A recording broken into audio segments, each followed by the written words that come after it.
कांग्रेस में लंबी बगावत के बाद आज कुलदीप बिश्नोई ने बीजेपी का दामन थाम लिया। अपनी इस नई सियासी पारी की शुरुआत उन्होंने सीएम मनोहर लाल के पैर छूकर की। कुलदीप बिश्नोई ने जैसे ही सीएम खट्टर के पैर छुए तो पीछे खड़ी उनकी पत्नी ने भी सीएम का चरण वंदन करने में देरी नहीं लगाई। अब इसे बिश्नोई परिवार के सरल स्वभाव का उदाहरण माना जाए या फिर उनकी राजनीतिक सूझबूझ, ये तो आप तय करें। लेकिन जिस खुशी से बिश्नोई आज बीजेपी में शामिल हुए हैं, उससे एक बात तो जाहिर है कि वे बीजेपी में कई उम्मीदें लेकर आ रहे हैं। भाजपाई होने के बाद कुलदीप के स्वर भी बीजेपी की विचारधारा के मुताबिक बहने लगे। कुलदीप बिश्नोई ने कहा कि बीजेपी से कभी मनभेद नहीं रहा। कहा कि मोदी जी से प्रभावित था। वे हिंदुस्तान के सबसे अच्छे प्रधानमंत्री हैं। उनकी वजह से हमारे देश का नाम रोशन है। देश मजबूत हाथों में है। वो गरीबों के लिए काम कर रहे हैं। उनसे मैं प्रभावित हूँ। कुलदीप बिश्नोई ने कहा कि मनोहर लाल दूसरे ऐसे व्यक्ति हैं जिनसे मैं प्रभावित हूँ। मैं नरेंद्र मोदी जी की नीतियों से प्रभावित था। वो देश को बुलंदियों तक लेके जा रहे हैं, इसमें कोई शक नहीं है। मैं अपना योगदान उसमें देना चाहता था। माननीय अमित शाह जी की जो चाणक्य नीतियाँ हैं वो बहुत इंप्रेसिव रही हैं, उनसे प्रभावित मैं रहा। और प्रदेश में माननीय मनोहर लाल खट्टर जी के काम करने के तरीके थे, उनका दिल बहुत बड़ा है, उनसे प्रभावित होकर मैंने कहा क्यों ना हम भी साथ रख के हमारे आदमपुर का, हिसार का, हरियाणा का, राजस्थान का भला कर सकें। बोला चॉइस तो मेरी पहले से भी थी, मन मेरा पहले था, लेकिन कार्यकर्ताओं से बात करने की मैं हिम्मत नहीं जुटा पा रहा था। और मैं कभी किसी पद का लालची नहीं रहा। मैं अपनी पार्टी का 8 साल अध्यक्ष रहा हूं, जिसको एंडोर्स बीजेपी ने मुख्यमंत्री के तौर पे किया। उस वक्त मायावती मुख्यमंत्री थी, उन्होंने भी एंडोर्स किया था कुलदीप ऑफ द लीडर। मैं पद के पीछे नहीं था, मैं रिजल्ट के पीछे था। लेकिन अब क्या करे, कांग्रेस पार्टी अगर सेल्फ डिस्ट्रक्शन मोड में और मेरिट ना देख के पैसा और सिफारिश देखती है, उस पार्टी का कोई भविष्य नहीं। मैं उस पार्टी में नहीं रहना चाहता। मेरी इच्छा तो केंद्र की राजनीति करने की है, बाकी भारतीय जनता पार्टी जो जिम्मेवारी लगाएगी उसे मैं निभाऊंगा। कुलदीप बिश्नोई ना जाने कब से बीजेपी में आने को आतुर थे। वहीं आज सीएम मनोहर लाल खट्टर ने कुलदीप बिश्नोई का भारतीय जनता पार्टी में स्वागत किया। इस मौके पर मनोहर लाल ने कहा कि बिना किसी शर्त के कुलदीप बिश्नोई बीजेपी में शामिल हुए हैं। बिश्नोई और उनके परिवार का मान सम्मान होगा। रेणुका बिश्नोई का भी पार्टी में स्वागत है। इन्होंने भारतीय जनता पार्टी के साथ मिलकर के, और वैसे तो बहुत पहले से इच्छा जताई थी कि मिलकर के हमको चलना चाहिए। एक समय अपनी इन्होंने अलग से पार्टी भी बनाई थी, हज का नाम से। चुनाव भी हम लोगों ने इकट्ठा लड़ा था।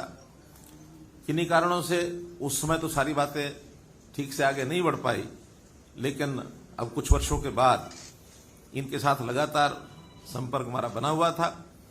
इन्होंने हमारा सहयोग भी किया। अभी जब राज्यसभा के चुनाव हुए थे तो उसमें बहुत कांटे की टक्कर थी हरियाणा में।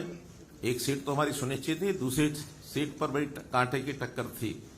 उस समय इन्होंने खुलकर के कहा कि मैं श्री नरेंद्र मोदी जी की नीतियों में, भारतीय जनता पार्टी की विचारधारा में मैं बहुत प्रभावित हूं और मैं शामिल होना चाहता हूं, मैं आपका सहयोग करूंगा।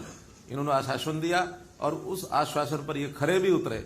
इन्होंने खुल करके घोषणा की कि मैं कांग्रेस के कैंडिडेट को समर्थन नहीं दूंगा। उसी समय से क्यास तो सब लगाए जा रहे थे, क्योंकि इतना खुल करके जब इन्होंने कहा है तो निश्चित रूप से ये भारतीय जनता पार्टी में ज्वाइन करेंगे। अब 10-5 दिन थोड़ा बातचीत में करने में थोड़ा देरी भी हुई, लेकिन जब बातचीत में अंत में इन्होंने कहा कि ठीक है मैं तैयार हूं, जब भी आप कहेंगे मैं इस्तीफा दूंगा। मैंने पूछा कोई आपकी शर्त? कहने लगे कोई शर्त नहीं, क्योंकि राजनीतिक पार्टियों में इस प्रकार की बातें चलती रहती हैं। मैंने कहा मैं बिना शर्त आऊंगा और मेरा मान सम्मान, मैंने कहा आप ही का नहीं, आपका भी, रेणुका जी का भी, और पूरे जो कार्यकर्ता आपके साथ भारतीय जनता पार्टी ज्वाइन करेंगे उन सब का मान सम्मान ये रखा जाएगा। हमने अपने पार्टी में विचार करने के बाद आज का दिन निश्चित हुआ। राष्ट्रीय अध्यक्ष जी ने भी सहमति दी, प्रदेश अध्यक्ष जी की ओर से भी हम लोग सब सहमत हुए इकट्ठे बातचीत करके, और आज भारतीय जनता पार्टी में इनको ज्वाइन कराया है। मैं पुनः इन दोनों का, बल्कि पूरे परिवार का, क्योंकि इनका बेटा वो भी थोड़ा थोड़ा पॉलिटिक्स में आगे बढ़ने लगा है। क्या नाम? भव्य बिश्नोई। तो भव्य बिश्नोई भी युवा हैं, युवा साथी और हमारे साथ जुड़े हुए हैं। तो इनके साथ पूरा परिवार कार्यकर्ताओं का बिश्नोई सभा में भी इनका अपना एक स्थान है। ये पूरे अखिल भारतीय बिश्नोई सभा के क्या संरक्षक हैं। तो उस नाते से हरियाणा में भी लाभ होगा भारतीय जनता पार्टी को, साथ साथ निश्चित रूप से राजस्थान में भी एक लाभ हमको होने वाला है। सीएम मनोहर लाल ने कुलदीप का स्वागत करते हुए कहा कि बिश्नोई के आने से बीजेपी को हरियाणा और राजस्थान में फायदा होगा। वहीं उन्होंने कहा कि आज ये भाजपा में आए हैं, मैं उम्मीद करूंगा कि भाजपा भी इनके अंदर जरूर आए। बीजेपी ज्वाइन करने के बाद सबसे पहले बीजेपी के राष्ट्रीय अध्यक्ष जेपी नड्डा से वो मिलने पहुंचे। बता दें कि वैसे तो कुलदीप बिश्नोई को आज सुबह 10:10 पर जेपी नड्डा ने बीजेपी में ज्वाइन करवाना था, लेकिन सीएम मनोहर लाल खट्टर के देरी से पहुंचने पर यह कार्यक्रम कुछ वक्त के लिए टल गया और आखिर में हरियाणा के प्रदेश अध्यक्ष ओपी धनखड़ ने सीएम की मौजूदगी में कुलदीप को बीजेपी का हिस्सा बनाया। दिल्ली से कमल कुमार कंसल के साथ bureau report, Punjab Kesari TV.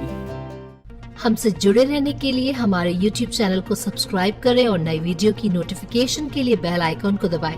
अगर आप ये वीडियो Facebook पर देख रहे हैं तो लाइक जरूर करें और ज्यादा से ज्यादा शेयर करें। धन्यवाद।